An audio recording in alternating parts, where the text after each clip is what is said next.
welcome to another excellent episode of Retrovaniacs. As always, I'm your host, Jeremy Parmentier, and I'm here with Jeremy Gregory. Hey there. And Billy Holiday. Hello. This week, we're going to go back to the Super Nintendo for Ghoul Patrol. But before we do that, the same thing we do every week. Jeremy, what have you been playing since last time? I really haven't been playing too much, and I don't want to make this into yet another podcast where I talk about playing The Division again, because that's really about all I've been doing. Me and Billy have been we've maxed our level. We're now trying to get our gear up to snuff so we can do the raids, or as the game calls them, the incursions. But that's really about it. It's not very exciting. And, it's you're just killing things and hoping that better stuff drops. But what I think we would like to talk about this time is maybe a game that none of us are actually going to get to play. And I know Billy Holiday has been waiting for this one since, it was announced 2 years ago. And that is the Zelda NX, or Zelda Wii U, I'm sorry, which is now being delayed. You don't have to call it the Zelda Wii U anymore. The mask has fell off. Yes. It's not masquerading any longer as the title that would cement why I purchased this system. It's ruined my week, my whole week. Well, it was, if anybody doesn't know, it was originally scheduled to come out this holiday season for the Wii U, but it has now been delayed to the Nintendo NX launch next March. So, Billy, why don't you just go ahead with that one? I'll tell you, right here on the spot, and I'll start it by saying I am a diehard Nintendo fan. I have defended that. I've purchased all their shit over the years. I've defended this system. I defended that Wii when it came out, and I enjoyed it. I knew I was not playing on a good system by far, but it had some enjoyable games. And the Wii U, I jumped right in. I figured it was safe. It was all right. I was going to get and I'm fine. I'm fine with when you buy a Nintendo console, you're buying it for those core first-party Nintendo titles, and that's fine. I've got my Smash Brothers. I got my Mario Kart, another Pikmin. I'm all right. Hey, and Wii U gave us Mario Maker, which might be the best Nintendo property ever. That's it, and Mario Maker, which all excellent games, but you got to have a Zelda title. You got to have a Zelda title in there, and I don't know of a time where Zelda has come at the end of the cycle of a system besides Twilight Princess. So this is 2 goddamn times in a row they're doing this to us. Well, and to be fair, Billy, Twilight Princess was the second game on the GameCube, because Wind Waker was originally on the GameCube first. So they did have a Zelda game on the GameCube that was only on the GameCube, and then they did the same thing they're doing right now with Twilight Princess. Look at this. We got Mr. Corporate Shield here trying to patch it up. But no, it's just this game, if I recall correctly, this was something that was supposed to be around in 2015. And then, it got moved to 2016. They want to put out a good game. They don't want to put out a game that's half-assed, and that's fine. That's fine, and I'm fully confident that they will put out another excellent Zelda title. But 2017 now, March 2017, that's a whole another year. And for a system that I don't have a clue about at all, a system they're not even going to talk about at E3. Pretty much this thing is just going to show up on the shelf, and when you hook it up at home, that's when you're finally going to find out something about it at all. And what's in the box? What's in this fucking box that we're getting? We're going to find out. You'll find out March 2017. It's just going to be a gray box that they put on the shelf for like $400, and just like, well, you figure out what it is. Go a bunch of random wires and. And you know why I'm so angry. You know what dumbass is going to be there to buy it. I am. Oh yeah, day one. I'm going to be there. I'm going to pre-order it probably, and if it doesn't get pushed back again, I'll be playing it in March. Maybe I'll be playing a Zelda game. Maybe I won't. I think Jeremy pointed out to me that the release date now, that once read March 2017, just says 2017, and that's a wide range. But it's just it can be exhausting being a Nintendo fan. I feel like it's just like you're strapped to a machine that every few months just kicks you right square in the ass.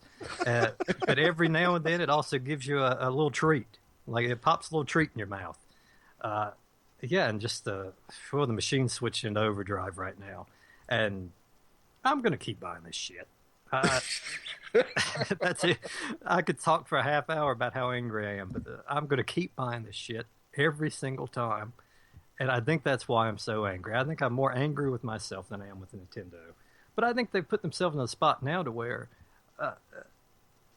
this Zelda game is going to reach levels of waiting you're putting in, where if it would have been an excellent game last year, if it would have been an excellent game this year, once you put in a 2-year wait, it's going to have to be a phenomenal game. Well, and it's going to have to sell that system. It's going to have to make anyone that buys it and the NX think this could not have been done on the Wii U properly. Yeah, they are going to release it for the Wii U, which is arguably what they're going to show at E3 instead of showing the new system. But that means that there's something that's going to be on the NX version that's better, or they really don't have anything to push this NX out with, and they just want to get it on the shelf. So they're going to put out special versions of, I know they're going to also do Mario Maker and Smash Brothers and some other Nintendo properties. That I think they're just going to straight up transfer, like, hey, here's a slightly better version of the same game. Not even like, oh, here's Super Smash Brothers Ultra Turbo Edition. It's just going to be Super Smash Brothers NX. It'll be the same game that we already got. Up too. Well, I think it's even crazier because the PlayStation Neo or PlayStation 4K will be out either the end of this year or early next year, and that will be completely compatible with everything. I mean, that's everything. It's the same store, the same games. It's just it will be a better version of the PlayStation 4 and can take advantage of better graphics and something. It'll be like the original PlayStation 4 is maybe like medium or low settings for a game, where PlayStation 4K will just be games that can go up to a higher setting, better graphics, maybe more split screen, like 4-player split screen instead of 2-player split screen. But it'll still work with all of that. But Nintendo is going to make you buy those same games that you bought for the Wii U over again. That's just how they are. Those rat bastards. You know what they're going to do? They're going to act like they're doing you a favor. They're like, yeah, you already bought this game to show our thanks. No, we're not going to let you just have this game again that you just purchased. No, we're not even going to let you have it real cheap. We'll give you about $5 off. The GameSpot method of trade-in. It's we're very going to nice. give you about $5 off of it to thank you for your loyalty. And Nintendo fans will eat it up. They will buy those games all over again. Hell, I'll probably do it myself. But I think it's going to be really interesting early next year when that system launches. Or really interesting when it doesn't launch in March and gets pushed back to questionable 2017. Isn't March a strange time, though? I mean, the holiday season is over. It's just such a... Well, that's usually when handhelds launch. Yeah. Handhelds have always launched early in the year, and if you're a console, you launch, around Christmas time, which is... I was talking to Jeremy before this, and I would put money on it that Nintendo was actually going to launch the NX around Christmas this year. But for whatever reason, they say they want to have a really good launch lineup to really sell this system to people like they couldn't do with the Wii U. So maybe that's it. Maybe that's why they pushed it back. Maybe they had hardware issues. But I would still put money on it that they were actually going to release that this Christmas. Well, they're not pushing it back because they're hard at work on Zelda. I'll tell you that. Hey, that's we'll see in a few weeks. That is the only game that they are going to demo at E3. So maybe we'll get to see a little bit of what's coming next year. Well, the other good news I just got here is there's apparently a new PlayStation 4. So there's a good reason I didn't buy one yet. I'll have to wait for the next version. That way I won't feel like such a fool for not buying it now. I'm holding off to wait for the next technology. Well, that's okay because I have a lot to do until I get this PS4 because we continue to find new games every 2 weeks to talk about. And this week, it's Ghoul Patrol for the Super Nintendo.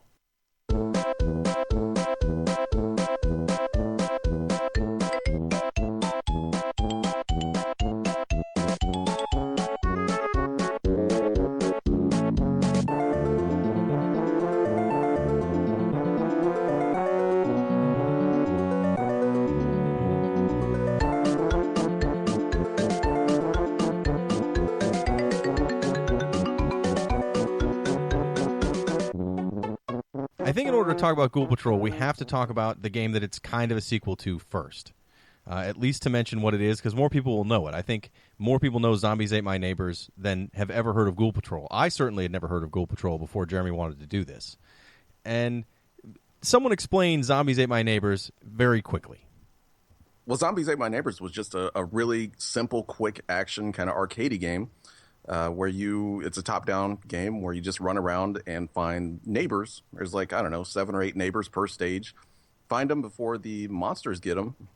And go on to the next stage. That's basically it. Yeah, sounds super simple, but it was really fun. Yeah, and it had a great presentation to it, great graphics, outstanding music, and it had a really good vibe going. It harkened back to a lot of the old 50s, 60s, 70s B horror type films. With every level had like a title that would flash up that kind of referenced one, and a lot of the enemies also. It had something. There was just something about it. I mean, the overall style, like Billy said, the music, the graphics, just the way it played.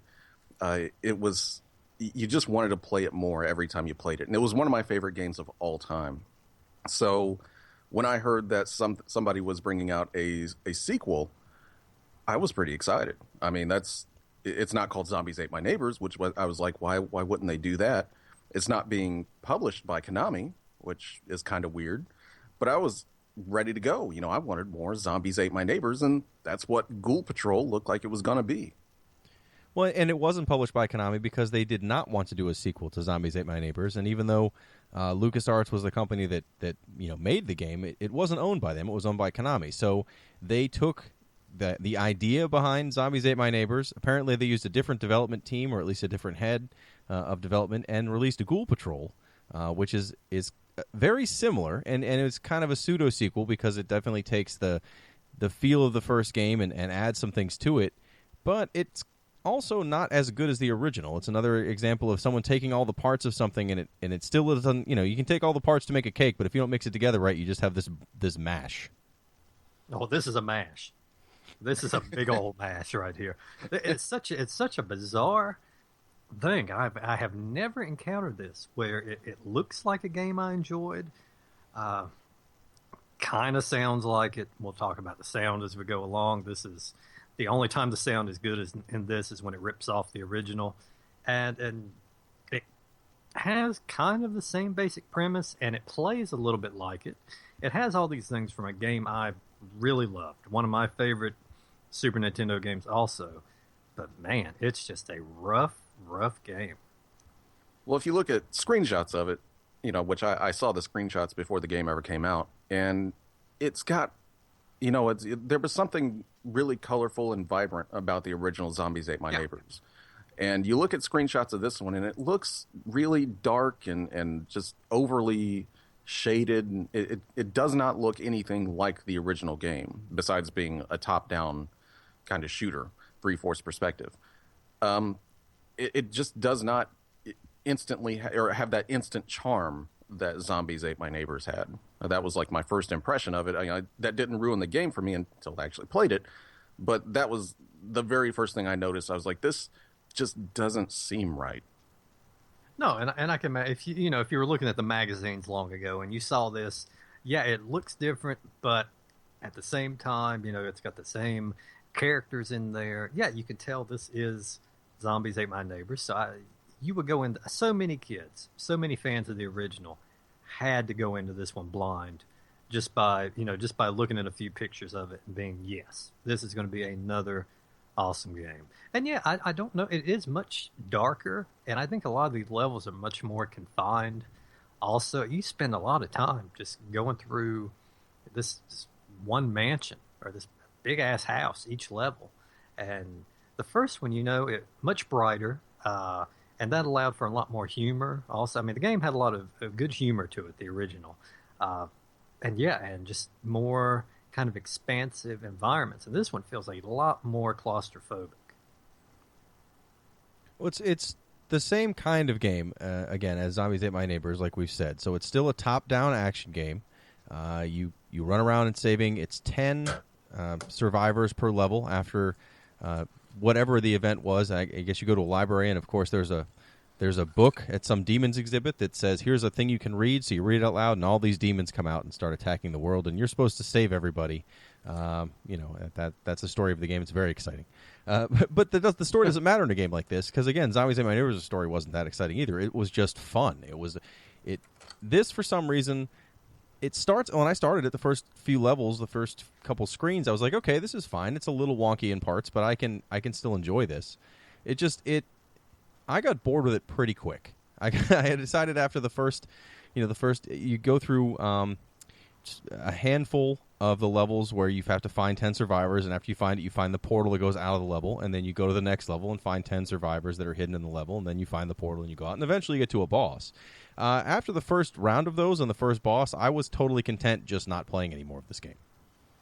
Yeah, that's the worst thing about it. It's just not fun. I mean, compared to the original Zombies Ate My Neighbors, where you're spending, it feels like you need to get to these neighbors and get to them. And, there's this kind of a faster pace to the game.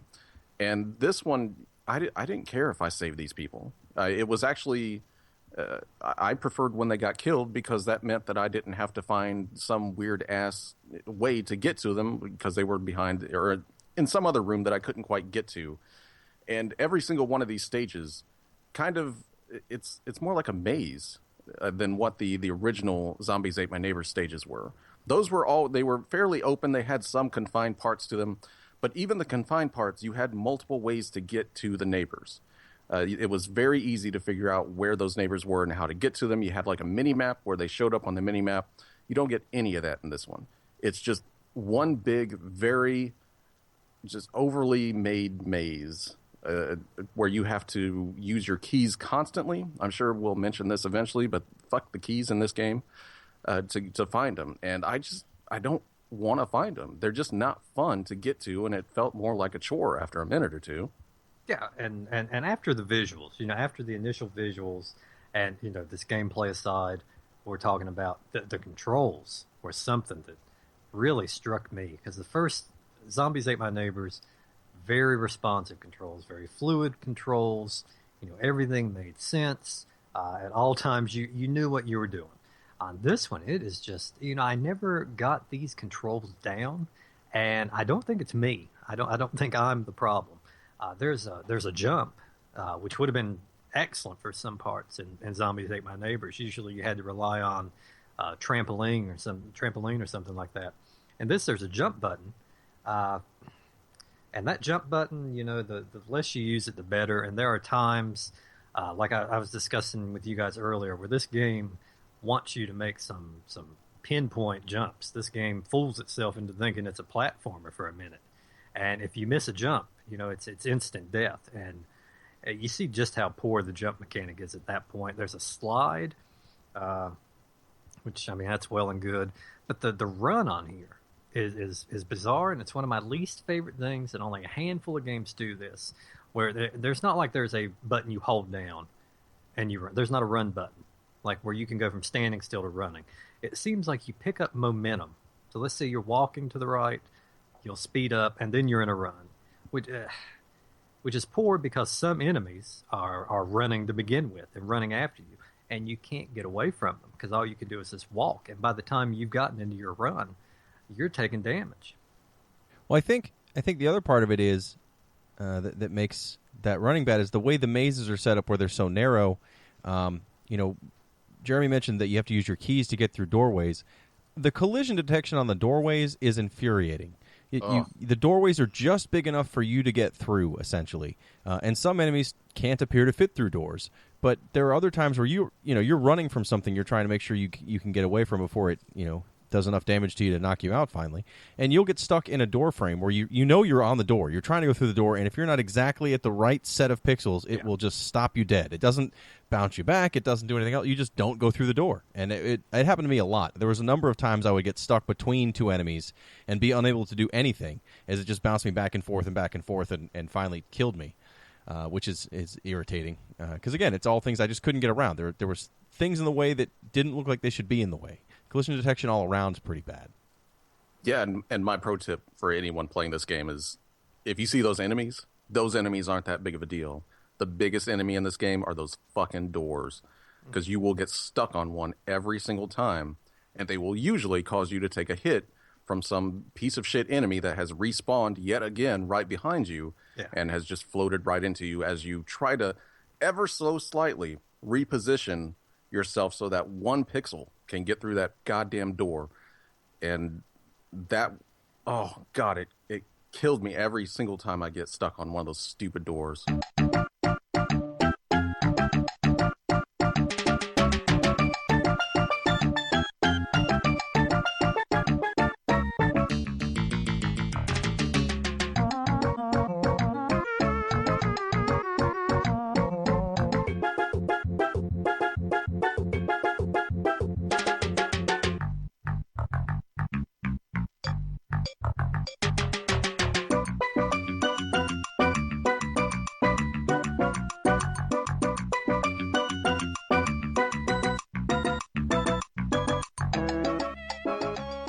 I'm not going to, while Jeremy is already in a fit here, I'm going to go ahead and throw in, to get through these doors, you need keys.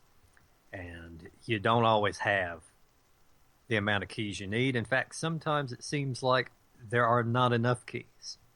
Well, they're hidden in the levels. You go, as you walk through the levels, you'll pick up the keys, and you'll use them on the doors. But I don't think there's enough keys for all the doors in most levels. I think you have to just kill enemies and randomly they'll drop a key as well. I don't know if that's a mechanic because they did give you enough keys and you went the wrong way, which there would be no way to know that ahead of time. Or if they just thought, there are 10 doors and here's 9 keys and you have to kill a bunch of guys to get another key at random. Not even like a guy, in Zelda, the skeleton that's holding the key, you can see he has a key, so you know which skeleton to kill.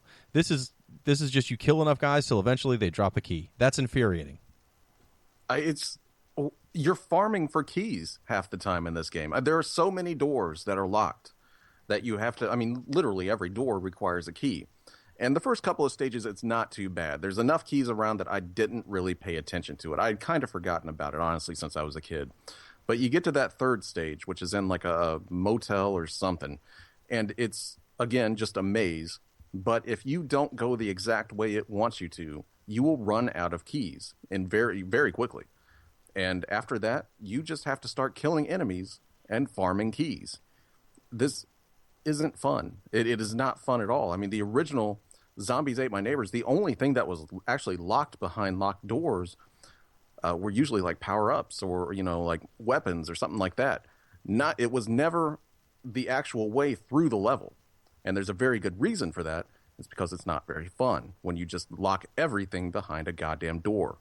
So that was probably one of the biggest, dumbest design decisions in this game, was just to make it revolve around those doors and keys so much. When you said, if you didn't go the way they wanted you to, but they didn't give you any sign that they want you to go in a direction. No, it's just a big-ass fucking, you go, where you do this over and over so many times that you learn the best way to go. Because that third stage, it took me a good 6 or 7 times before I figured out the best way to get through there, where I had keys and didn't have to farm for keys over and over. And even worse on there, on Zombies Ate My Neighbors, when you get the allotted number of neighbors, you move on to the next stage, and the door you go through to get there, it appears. It's close by. On this one, let me tell you what happened this time. I get the last neighbor, and it's up near, it's at the very beginning. I missed this guy early on. I'm up at the start. I get this neighbor. I don't know where the door is. The door, I'm at the very top. The door is at the very, absolute, very bottom. I have to traverse through this stage all over again, encounter all these enemies all over again to get to this door. And the door's in a fixed position. And, the trouble is you don't know where this fixed position is. You can't strategize where you are going to pick up each one of these neighbors so that, when you get the last guy, you're not having to journey halfway across the level again. And I ran into that so many times. Well, there'll be like a speech bubble. The only help you get that shows you kind of where people are, what direction they're in, is the speech bubble will pop up from the side of the screen that they're at and then kind of float towards the center of the screen. Mm-hmm. And the exit will do that too. But unless you have it like in sight to where you can actually see where it's at, you could be going the completely wrong way and get there, and then that fucking exit is on the outside of the wall. And then you have to backtrack all over again to find the correct way to get to that exit. Well, and the exit is not visible until you can use it. So it's not like there's a closed doorway that says, no leaving till you find all the survivors. There's nothing there. It's like a light portal, like a temporal rift or something that takes you to the next level that only appears after you've saved or all the survivors die. I guess that's my other question. I actually read the manual because I did not know if this mattered. It doesn't seem to matter whether or not the survivors survive. You can kill them all. Or I don't even know if the monsters are actually capable of killing them. But one of the items you get turns you into death, essentially, which I found to be useful once I realized what it did. If I did come into the situation you just discussed, where I've saved the last survivor and all of a sudden I noticed that this exit's nowhere near me, I would turn into death then and just fly around and kill everything until I found the exit. I thought that was the only use for that item. But instead I used it earlier. And I ran up to save a person, and I swiped my sword at them, and they died, or my scythe at them, and they died. And I realized, I'm killing survivors, but it didn't seem to affect a damn thing. So I don't know if there's, other than score, which would be fine because it does have a score. Is there any real reason to save all the survivors or make sure they don't die? I don't think so. I mean, I could be wrong. I kind of wanted to try that out myself, but in the original Zombies Ate My Neighbors, if all of the neighbors die, then that's game over for the level. You're done. This one, I even watched a few long plays, and the optimum way of playing this game is to just let the monsters kill the neighbors, and so you just don't have to run to them. So eventually, the exit will just pop up after the monsters have killed them. And so I don't know. It seems like there's obviously nothing that really happens to you unless you just don't save any of them and you get a game over. But I never really, I can't confirm that one. Yeah, I at least, saved a handful every level. But this Grim Reaper power-up, useful in some spots. Let me tell you when it's not useful. When you need to jump. You cannot jump as the Grim Reaper. And sometimes I have jumped and I am in an area where I need to jump to get back where I need to go. And I have popped that power-up, though, to clear out some stuff. And I'm stuck. You can't jump. You can't, you just have to sit there and wait it out. Well, I think all the power-ups are kind of awful. The Grim Reaper one is a red bottle, and the bottle that fills up your health is a red bottle. So until I realized the difference from using it enough, I just kept, if I was running low on life, I'd pop the red bottle and, oh, God damn it, I'm death again. And then I'd have to run around, kill all these monsters, and try not to kill the people I'm supposed to be saving. Some of the other potions, I don't know if they did anything good. There was a green one and a blue one. Sometimes they seemed to hurt me. There was a randomizer, which anytime you had a random item and one of them can hurt you, much like in Toe Jam and Earl that we had talked about, 20 episodes ago or so, you just don't use it. You don't use a random item that could accidentally kill you, especially in this game where you only have a small number of lives. And if you die before you get to the next boss level and beat him and get a password, you get to start again at the very beginning of the game, which after you've gotten through some of these levels is not going to happen. You're going to play something else and move on with your day.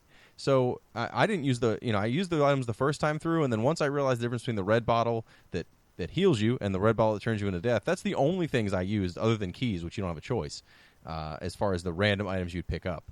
There also was a handful of guns, but I found most of them to be generally pretty useless, except for during the boss fights. Did anyone actually think that any of those weapons were that good? No. I mean, that one of the things that you could probably say that the original Zombies Ate My Neighbors kind of went overboard with was just the items and the amount of weapons it gives you, to the point where if you don't die for a few levels, you have to cycle through each one of those weapons and items with one button. If you've got like a dozen or more, it takes a minute to get to that bazooka to blast through a wall or something. But all those weapons and all those power-ups in Zombies Ate My Neighbors were at least fun. Even the dumb ones that really didn't do anything, like throwing silverware or plates or something like that, it was at least fun. But the stuff that's in this game, the power-ups, even the Grim Reaper one is way less fun than the purple monster that you turn into in the original game. Just everything is really boring. There's nothing that really, you're just like, oh man, that's really neat that they threw that in there. It's kind of, imaginative. It's just like, it's standard kind of grenades that lob or a laser gun that you've seen in every fucking game in the world. It just wasn't anything that you were just like that could charm you at all. Oh, don't forget the most useless homing weapon ever created in a video game. That unless unless it was right in front of you, and therefore you would just use the straight beam. It seemed to fly around everything I needed it to kill. Just totally useless. Yeah, they're just those 5 guns, I guess, and then the handful of potions that did random things. I don't even know if are there any other items that I'm not thinking of that were at least trying to be interesting. As far as I could tell, it was just potions, death, and guns. Yeah, but I mean, that was about it. Yeah, it's again, it's all those things where you can see, even if you had only played zombies a handful of times, and then we're gonna create a game that was like it. I mean, I can see how you decide to streamline down to a smaller level of items to try to make this a little bit faster, but I think that hurts the game. I think it's made it less interesting completely. I mean, as far as the items went, I kind of ignored them unless I was really low on health and desperate. Otherwise, it was just a series of buttons I never used.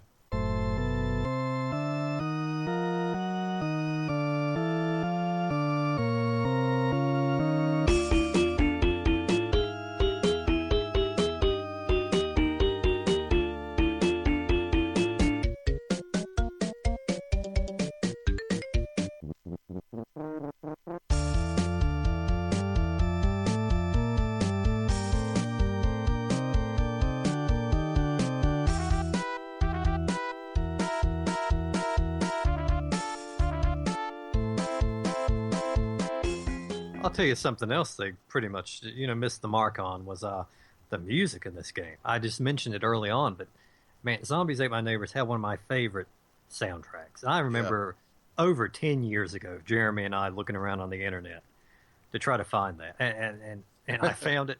I was so intent on finding it, I found a kind of shady site. I could only get really shitty files. I could only play in Winamp. Was the only place I could play these things. And I played them anyway, and I played them often. This game, they've borrowed some sounds, and some of the music is reminiscent, but just so poor for it to be kind of the sequel to a game that had such incredible music. Well, I think it's just forgettable. I mean, we've been playing this for the last 2 weeks, and I can't hum one of these songs. Yeah, and Zombies Ate My Neighbors, on the other hand, here, 20 years later, I would still listen to it anytime. Still several tracks stuck in my head.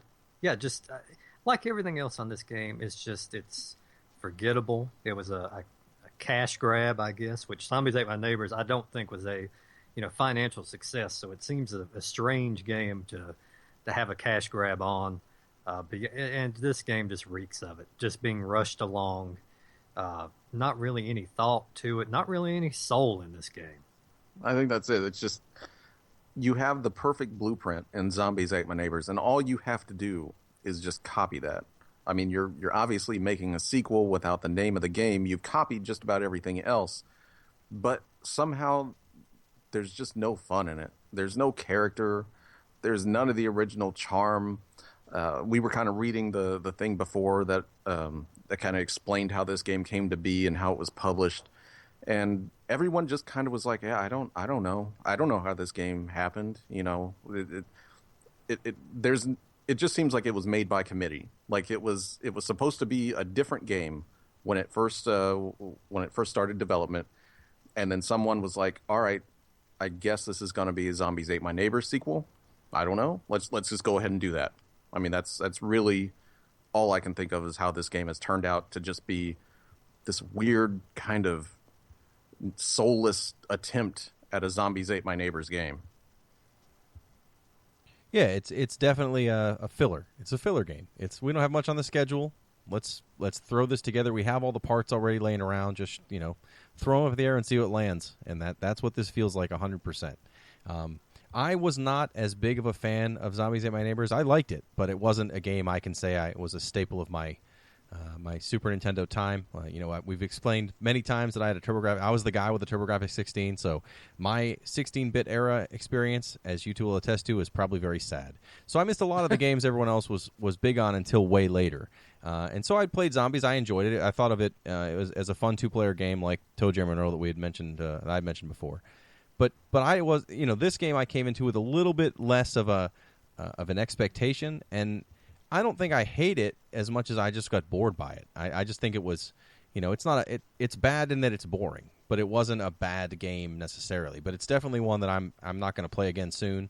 I don't know if I didn't play far enough to get to the last set of levels. So you go through the Metropolis is the first area, and then I think it's some kind of like Asian theme for the second set of levels, and there's a pirate ship at some point, and they go through all. There's 5 different sets of maps with bosses at the end. Are all of the later bosses as equally boring as the first giant robot in Metropolis?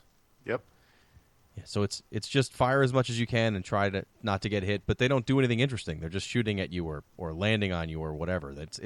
It seemed like it's a lot of make a game by number. It's not. It doesn't seem inventive. It didn't seem like it had that much thought put into anything other than, we'll make this just good enough. It'll be playable. Yeah, the bosses are just uniformly terrible. I mean, they're just big Mode 7 sprites stuck on the screen, and they just kind of walk around and shoot stuff at you. And if you have a Grim Reaper potion, this is for every single boss, all the way up to the last boss. You can just pop that Grim Reaper potion and sit there and slice the hell out of them, and you win. They can do nothing to beat you if you do that. Even if you don't have a Grim Reaper potion, it ain't hard to beat these guys. Yeah, that was my experience with the robot. I fired at him a bunch and he died, and I was like, that's it. That's all there was to it. And I didn't even think to use a death potion. That would have made it even better. Yeah, much easier. Stand there and swipe at him over and over and over again. That's it.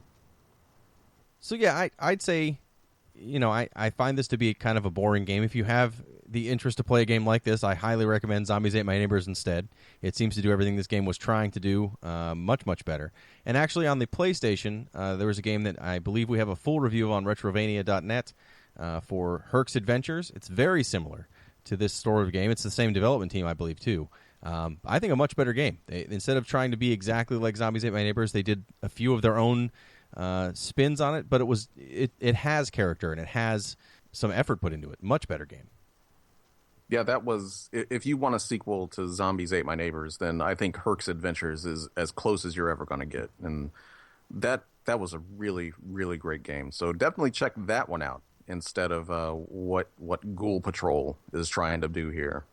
Yeah, I mean, and it's such a disappointment too, because it's such a great game originally, and usually a good game has at most a decent sequel. Sequels don't always surpass the original, but they do a decent job, and this one, it doesn't even manage that, and it's just a waste of time. Just skip this one altogether. It's time that could be better spent playing Zombies Ate My Neighbors.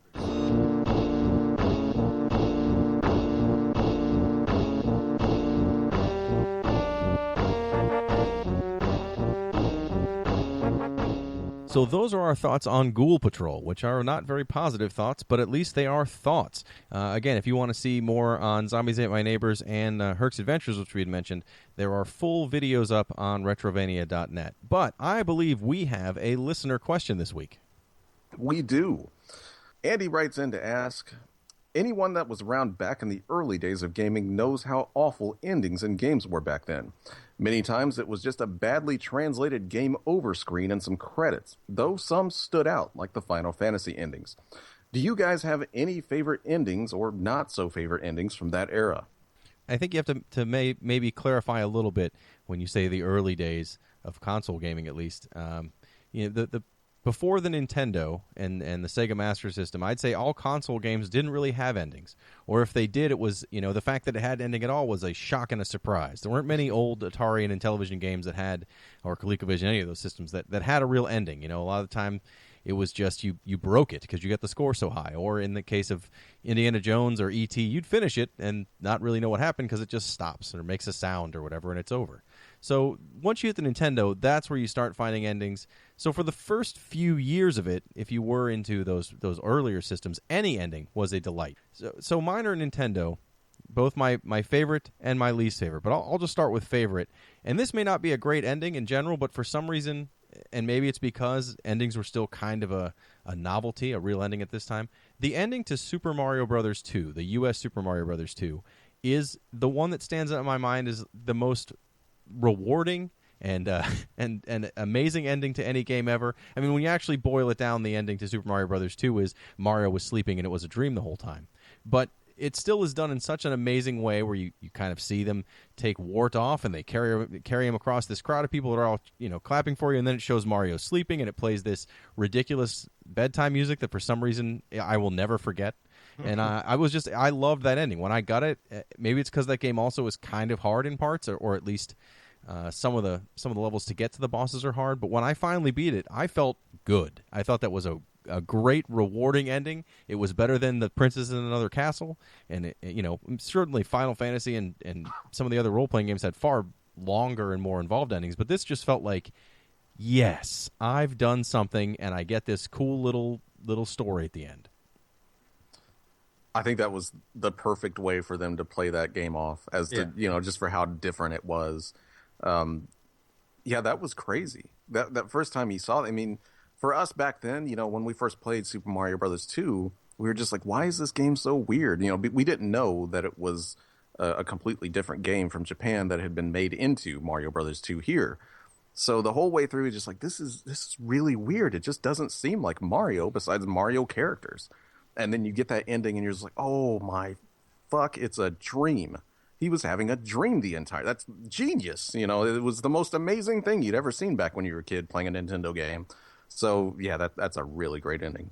So what was your favorite ending, Jeremy? Oh, favorite ending I would have to say is ActRaiser for the Super Nintendo. And that was a great game anyway. Again, we just reviewed that, so check out Retrovania on YouTube if you want to check out that video and review. But at the very end of that game, you get this amazing ending where you beat the last boss, and then it takes you around to every single village that you had helped up to that point. If you don't know, you're actually playing as God, and you have saved all of these villages by going through and helping them, rebuilding their villages, killing the monsters that were killing them. You basically made a decent society again. You made the world great again. So at the end, it takes you around all these little things, and they're like, hey, this is how things are now, and everything's so much better. And it really makes you feel like you accomplished something through playing that entire game, and to have it just come full circle like that. And then at the very, very end, it does this thing where time continues to go on, and the villagers actually forget you. They actually forget the things that you have done for them, and you basically just turn into a statue because you're forgotten now. So I thought that was one of the most mature endings that I'd ever seen in a video game. And I think mine was from the NES, and it was Ninja Gaiden 2, which was one of the first games I played, probably the first game I played that was really heavy on the cutscenes, like pretty long cutscenes, and there was a lot of story in this game. And I just remember the ending, so satisfying. I mean, it's a long ending for the time. We're talking about about 5 minutes worth of ending, where you see the final boss kind of vanish. The evil sword he was using is destroyed. You watch the tower he was in crumble, and for some bizarre turn, I recall your sword turns into a beam of light that brings your girlfriend back to life, and then you watch a sunrise. Game over. But it was so unique at the time to see that long ending like that, and a long cinematic ending. It wasn't just words going across the screen. It wasn't just a series of still pictures, and that one still sticks with me to this day. Well, and you beat a Ninja Gaiden game, which is incredible. I mean, those are tough games on the Nintendo. Super tough. That's the only one I could get through. Well, least favorite games. I mean, there's millions of games that had bad endings. I mean, like the question said, it was a lot of time it was just a screen that said, hey, you've beaten the game, hooray for you. So both of mine actually meet that requirement, but it's not just that's the ending, because I can deal with that. That's especially for the NES era, that's kind of how it works. But if a game is just tedious or is just awful to play, and you beat it because you think you're going to have some kind of reward, and all you get at the end is congratulations, that's when it would drive me insane. Not the fact that it was congratulations, but that I would have gone through this extra level of pain to get to that. So I have two, but they have the same problem. One is Rampage on the Nintendo. Now, Rampage was super fun in the arcade. Rampage was all I remember of Rampage, because we'd go to Busch Gardens and my brothers and I would play Rampage. You could play 3 players and you're just giant monsters destroying the city. How is that not fun? And it was fun. But on Nintendo, you're playing it. It's still fun. But you'll get through about 10 levels, which in the arcade would have been, a mind-blowingly good game. Because of the, arcade, if you play for 2 minutes, that's a good run. But you get through 10 levels of this, and you've played for 20 minutes or so, and you're like, all right, this is fun. I wonder how many more levels there are. There are 128 levels that never change. It doesn't really get any harder. I mean, they throw more monsters or more tanks and things at you, but it doesn't change. It's just more of the same over and over and over again. And you can continue indefinitely because it's a Nintendo game that lets you do that. It was, my brother and I stayed up. You can also only play 2 player on the Nintendo version instead of 3. So one of my brothers and I stayed up on like a Friday night late and left the Nintendo on all night. Got up Saturday, played all day Saturday. We got through 128 levels. We were so excited because you get to. You're seeing the map of the United States go away state by state as you go through all these levels, and you finally get to California, and you take the last level of California. California goes away on the map, and it says, congratulations. And then credits come up, and it goes back to the start screen. And it was not... I mean, again, I didn't expect anything incredible, but even if it was just like, and you no longer are a monster because they find a potion, or you're a monster forever and you've taken over the country, a sentence would have made me happier than just congratulations. Just congratulations by itself with an exclamation point. That is what you earn for 128 levels of Rampage. The other game that's very similar to that, but slightly better, in that at least you got to see a character dance, is Bugs Bunny's Crazy Castle for the Game Boy.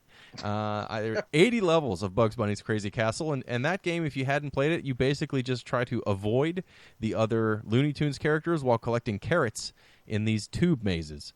And I got through 80 levels of that, and it's an old Game Boy game too, so it's not a very good game.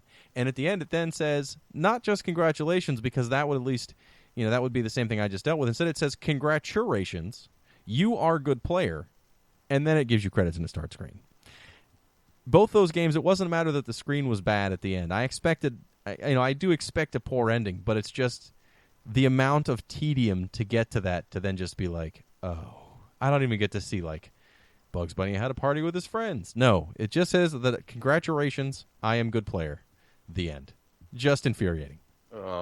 Well, I think I have a more general... I have an example, but this is more in general.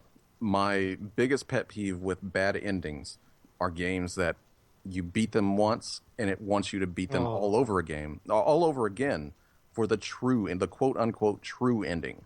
And I think one of my the worst that I remember is what the hell was it? Ghosting Goblins for the hands NES. Down. Hands down. That one, not only is it the biggest bastard to beat you've ever fucking seen in the first place, but you get there and it tells you basically just play the game again to figure out the end, to get the real ending. And you do it all over. If you are insane, you do it all over again. And you get there and you get, congratulations, this story is happy end. Thank you. And it's the same boss. It's not like you get to the end and there's another like super boss. No, sir. No. Same exact game 2 times through. Yep. Just same thing. It just made you play the game again to get a few extra words. You would think, as a kid, we had strange expectations, unrealistic expectations for NES games, let's say. We didn't know that they were limited by the amount of memory, so a lot of these developers didn't put in elaborate endings, or they just were small teams. They didn't give a shit that there was an ending in the game. They were happy that there was a game on the shelf for dumb kids to buy. But when a game tells you need to beat this game again, go all through that shit you just did to get the real ending, we would generally think that we were about to get the most fucking amazing ending to a video game you'd ever seen. And so that's kind of what pushed me to go through that game again, all through it, same fucking bullshit, and to get just a screen that it just had a few extra lines of text on it. That was it. I think that was my first big disillusionment with video games back then, to where I was just like, I shouldn't do this anymore. I've spent too much of my time beating this game again just to get this. And when you're an 8-year-old kid realizing that, something bad has happened to you. So I really, really hate when that happens. Jeremy's pretty much got mine. It's It's not so much the one where you just get the one screen, because I think I got so used to that.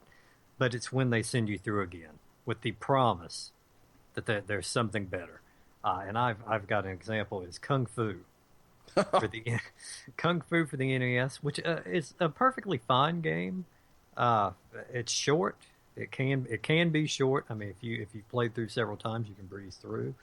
You beat the last guy, and you are told, pretty much you have to go through this thing again to get the real ending.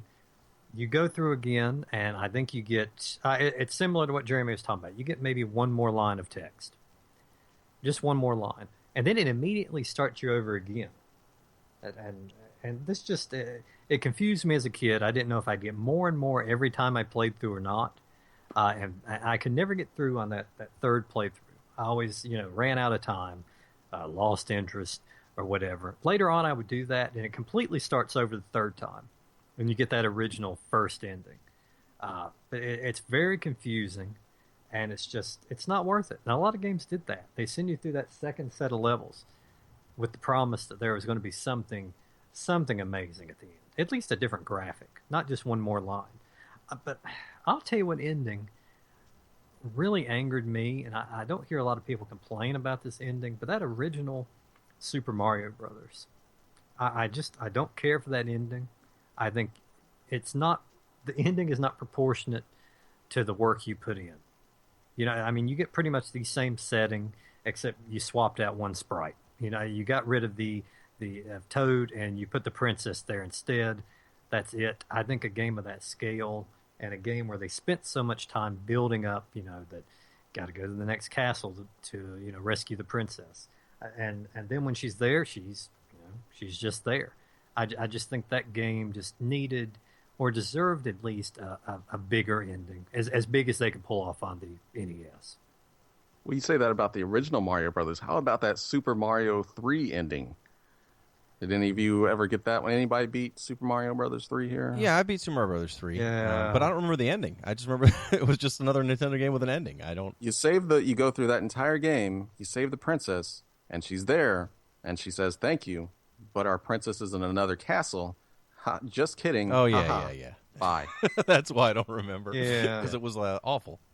But again, both those games, the original Mario Brothers and Mario 3, are such good games. I didn't care that the ending wasn't that good necessarily because I just enjoyed seeing everything. But I can see, Kung Fu especially, I'd have to blame it on that those early Nintendo games are basically arcade ports. So you don't want to put out a game that could be over in 15 minutes if you know what you're doing and say, that's it, there's the end of the game. So it just kind of restarts so you can just work on score, I guess. But it is those games where it's like, well, beat it on hard to see the extra ending or whatever. That's infuriating. That might be the worst possible ending. Being told you're not good enough. You're not good enough for the real ending. Well, next week we'll mark our 1-year anniversary of doing this show.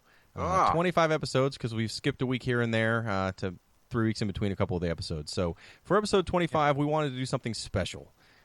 Pick a game that we probably will enjoy, but also a game that might be a little out of our normal wheelhouse for length. And so we're going to do Banjo-Kazooie for the Nintendo 64, the original. I'm looking forward to it. It's one of those games I actually skipped playing on. The only Banjo-Kazooie game I've put any time into up to this point is the one for the 360 where you build cars. So this is definitely a different game. I always thought it was a fake Mario, but the little bit I've played of already shows that I was wrong. I was very, very wrong. So. Oh, from what I recall, I haven't played it in quite a while. It's an outstanding game. Surely it's held up. I'm about certain, but I got to get something off my chest. I got a dark secret that I've been holding.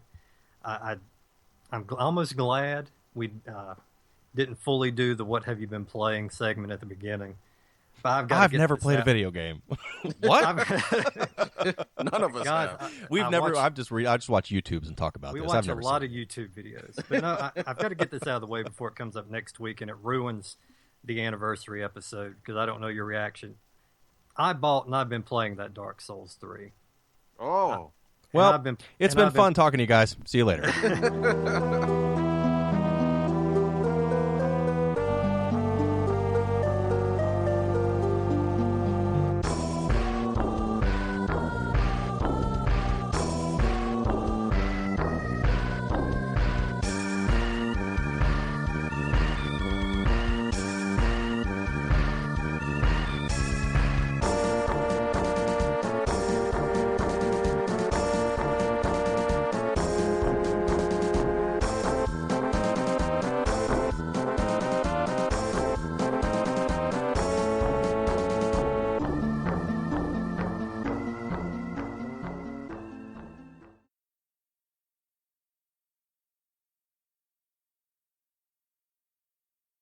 Did we lose Billy again?